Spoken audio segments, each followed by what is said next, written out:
तो दोस्तों finally सीजालिटी India IPO का allotment already LinkedIn time website पे आ चुका है एंड अब हमें इसका लिस्टिंग 12 नवंबर यानी ट्यूसडे को देखने को मिल जाएगा। तो ऐसे में जिन लोगों को भी इस आईपीओ का अलॉटमेंट मिला हुआ है वो बहुत ही कन्फ्यूजन में है कि उन्हें लिस्टिंग डे के दिन इस आईपीओ में कैसी स्ट्रेटजी बनानी चाहिए, क्योंकि दोस्तों फिलहाल अभी इसका ग्रे मार्केट में कोई डिमांड नहीं है। इसीलिए जिन लोगों को भी इस आईपीओ का अलॉटमेंट मिला हुआ है वो बहुत ही कंफ्यूजन में है कि लिस्टिंग डे के दिन उन्हें इस आईपीओ में प्रॉफिट होगा या फिर उन्हें इस आईपीओ को लॉस में ही सेल करना पड़ेगा। सो दोस्तों अगर सेम कंफ्यूजन आपके पास भी है तो ये वीडियो बिल्कुल आपके लिए है, क्योंकि इस वीडियो में हम लोग इसके लिस्टिंग डे के स्ट्रेटजी के बारे में डिटेल में डिस्कशन करने वाले हैं कि लिस्टिंग डे के दिन इस आईपीओ में हमें कैसी स्ट्रेटजी बनानी चाहिए ताकि अगर हमें इस आईपीओ में प्रॉफिट ना भी मिले तो लॉस हमें कम से कम हो सके। इसीलिए दोस्तों आप इस वीडियो को अंत तक जरूर देखें ताकि आपको लिस्टिंग डे पे कैसी स्ट्रेटजी बनानी चाहिए उसका एक बेटर व्यू मिल सके। तो फिर चलिए बिना आपका समय गंवाए सीधा वीडियो में आगे बढ़ते हैं और सबसे पहले बात कर लेते हैं इस आईपीओ के लेटेस्ट जीएमपी के बारे में। तो दोस्तों अगर बात करते हैं इस आईपीओ के लेटेस्ट जीएमपी के बारे में तो फिलहाल अभी ग्रे मार्केट में इस आईपीओ का कोई डिमांड नहीं चल रहा है। जी हाँ दोस्तों, ग्रे मार्केट में अभी इसका डिमांड फ्लैट बना हुआ है, यानी ना ही इस आईपीओ में हमें कोई प्रॉफिट बता रहा है और ना ही इस आईपीओ में हमें कोई लॉस देखने को मिल सकता है। यानी देखा जाए तो ये आईपीओ जहां ओपन हुआ था वहीं पे इस आईपीओ का लिस्टिंग भी हो सकता है, यानी इसका लिस्टिंग इसके आईपीओ प्राइस 28 से 30 रुपए के बीच में हमें देखने को मिल सकता है। बट दोस्तों ये जरूरी भी नहीं है कि इसका लिस्टिंग हमें यहीं देखने को मिलेगा, मे भी इसका लिस्टिंग हमें लॉस में भी देखने को मिल सकता है या फिर थोड़ा बहुत प्रॉफिट में भी देखने को मिल सकता है। जैसे उस दिन मार्केट का कंडीशन रहेगा उसी हिसाब से हमें इसका लिस्टिंग भी देखने को मिल सकता है। इसीलिए इसका लिस्टिंग प्रॉफिट में हो या फिर लॉस में हो हमें हर सिचुएशंस में एक फुल प्रूफ स्ट्रेटजी बना के चलनी चाहिए। तो फिर चलिए बात कर लेते हैं कि इस आईपीओ में हमें लिस्टिंग डे के दिन कैसी स्ट्रेटजी बनानी चाहिए। तो दोस्तों लिस्टिंग डे स्ट्रेटजी में हम सबसे पहले बात करेंगे इस आईपीओ के लॉन्ग टर्म व्यू के बारे में एंड फ्रेश एंट्री के बारे में,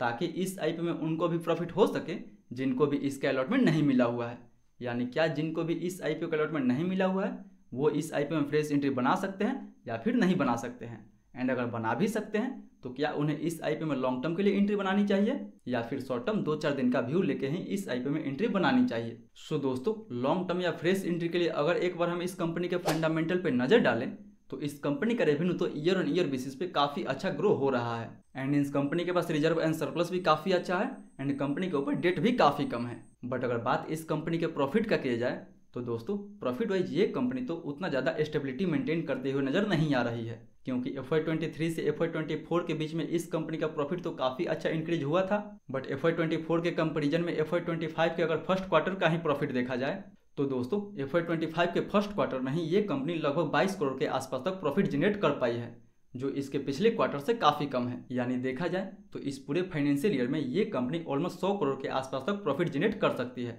जो पिछले ईयर से काफ़ी कम हो सकता है। यानी फंडामेंटल वाइज तो ये कंपनी उतना ज़्यादा स्टेबल भी नहीं है। वहीं दोस्तों इस आईपीओ के जरिए ये कंपनी ऑलमोस्ट 2100 करोड़ के आसपास तक फंड जुटाई है एंड देखा जाए तो जो भी ये कंपनी फंड जुटाई है वो सारा का सारा पैसा प्रमोटर के पास जाने वाला है, जिससे इस कंपनी को कोई भी मॉनेटरी बेनिफिट नहीं होने वाला है। जो इस कंपनी के लिए ये तो बिल्कुल अच्छी बात नहीं है कि इसके एग्जिस्टिंग शेयर होल्डर इस कंपनी से अपना एग्जिट ले रहे हैं। एंड वहीं दोस्तों इस आईपीओ का जो वैल्यूएशन रखा गया है वो काफ़ी कॉस्टली रखा गया है। यानी देखा जाए तो ये मार्केट में 61 के पी पे लिस्ट हो सकता है, बट अगर देखा जाए तो इस कंपनी का इंडस्ट्री पी ऑलमोस्ट 33 के आसपास है। यानी ये जो कंपनी है अपने इंडस्ट्री पी के मुकाबले काफ़ी महंगी वैल्यूएशन पे लिस्ट होने जा रही है, जो इसके लिए एंड इसके इन्वेस्टर्स के लिए बिल्कुल अच्छी बात नहीं है। सो इन सभी फैक्टर को देखते हुए बात करें कि क्या हमें इस आईपीओ में फ्रेश एंट्री बनानी चाहिए या फिर नहीं बनानी चाहिए। सो दोस्तों इन सभी फैक्टर को देखते हुए हमें नहीं लगता है कि हमें इस आईपीओ में फ्रेश एंट्री बनानी चाहिए, बट अगर हो सके तो मार्केट के मूड माहौल के साथ हम इसमें इंट्राडे के लिए एंट्री बना सकते हैं, क्योंकि दोस्तों अगर इसका लिस्टिंग हमें निगेटिव में देखने को मिलता है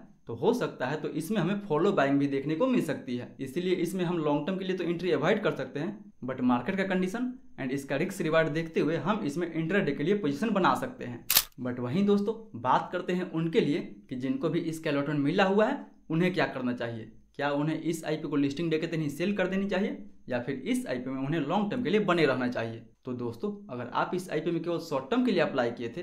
तो आपको इस आईपीओ से जो भी मिले या आपको लिस्टिंग गेंस मिले या फिर आपको लिस्टिंग लॉस मिले वो अपना बुक करके निकल सकते हैं, क्योंकि दोस्तों मार्केट में ऐसे बहुत सारे इन्वेस्टर्स होते हैं जो हर आईपीओ में केवल शॉर्ट टर्म के लिए ही अप्लाई करते हैं। तो अगर उनमें से आप एक हैं तो आपको जो भी मिल रहा है आप वो अपना बुक करके निकल सकते हैं। बट अगर आपको इस कंपनी के फ्यूचर ग्रोथ पे पूरा विश्वास है तो बिल्कुल आप इसमें 3-4 साल का व्यू बना के लॉन्ग टर्म के लिए भी बने रह सकते हैं। बट याद रहे दोस्तों कि इस आईपीओ का जो वैल्यूएशन है वो थोड़ा सा महंगा रखा गया है, इसीलिए शॉर्ट टर्म में इसमें हमें गिरावट भी देखने को मिल सकता है। यानी अगर ये 28 से 30 के आसपास लिस्ट होता है तो हो सकता है कि शॉर्ट टर्म में हमें इसमें 20-22 का लेवल भी देखने को मिल सकता है। सो जिन्हें फ्रेश एंट्री बनाना है वो भी थोड़ा फ्रेश एंट्री रुक के ही बनाए, या फिर जिन्हें लॉन्ग टर्म के लिए होल्ड करना है तो थोड़ा बहुत करेक्शन से उन्हें बिल्कुल नहीं घबराना चाहिए। बट हाँ दोस्तों, लिस्टिंग डे के दिन इस आईपीओ में कोई भी डिसीजन आपको जल्दीबाजी में नहीं बनानी है। सबसे पहले प्री आईपीओ मार्केट में ही इस आईपीओ का ओपनिंग प्राइस देखना है, प्री आईपीओ सेशन में ही इसके वॉल्यूम को अच्छे से एनालिसिस करना है एंड उसके बाद ही आपको इस आईपीओ में कोई भी डिसीजन बनानी चाहिए। एंड अगर दोस्तों लिस्टिंग डे के दिन आप हमारे साथ इस आईपीओ का एनालिसिस करना चाहते हैं तो आप सिंपली हमारे टेलीग्राम ग्रुप से जुड़ सकते हैं, जहाँ पे हम लोग हर आईपीओ को उसके प्री आईपीओ सेशन में ही अच्छे से एनालिसिस करते हैं एंड ये देखने की कोशिश करते हैं कि लिस्टिंग के बाद इसका प्राइस सीधा ऊपर जा सकता है या इसमें हमें और फॉल देखने को मिल सकता है। सो मेक श्योर कि दोस्तों इसके प्राइस एंड वॉल्यूम के एनालिसिस के लिए टेलीग्राम ग्रुप से जुड़ना ना भूलें, जिसका लिंक आपको नीचे डिस्क्रिप्शन बॉक्स में देखने को मिल जाएगा। सो दोस्तों ये तो था मेरा पूरा लिस्टिंग डे स्ट्रेटजी इस आईपीओ को लेके। आपका क्या स्ट्रेटजी है और कौन कौन इस आईपीओ को लिस्टिंग डे पे सेल करने वाला है एंड कौन कौन इस आईपीओ को लॉन्ग टर्म के लिए होल्ड करने वाला है, वो हमें नीचे कमेंट करके जरूर बताएं। तो आई होप दोस्तों आज का वीडियो आपको काफ़ी इन्फॉर्मेटिव लगा होगा। अगर वीडियो अच्छा लगे तो वीडियो को लाइक करें, चैनल को सब्सक्राइब करें एंड जो भी आपका सवाल है मेक श्योर के नीचे हमें कमेंट करके पूछना ना भूलें। मैं कोशिश करूंगा कि आपके कमेंट का 20 मिनट के अंदर रिप्लाई दे सकूं। फिर मिलते हैं अगले वीडियो में, तब तक के लिए सेफ इन्वेस्टिंग।